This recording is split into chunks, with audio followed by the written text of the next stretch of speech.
am foko mihitsy izy tsy mba nasiko fiatsaram-belatsy fa de nomeko azy daholo izaho manontolo amfantarany fizao tena ty de mba noetiko amin'ny akamakam de nilazako rdaga sy mam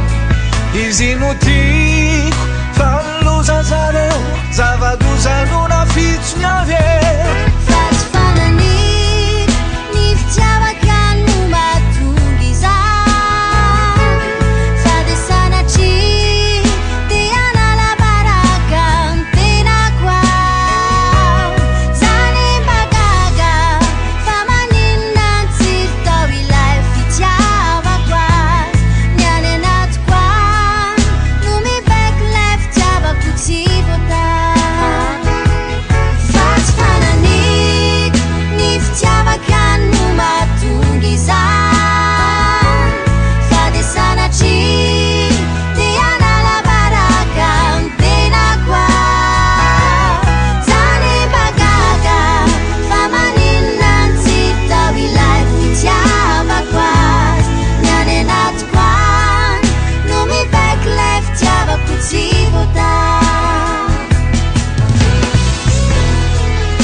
tena tsakanao mihitsy lay fity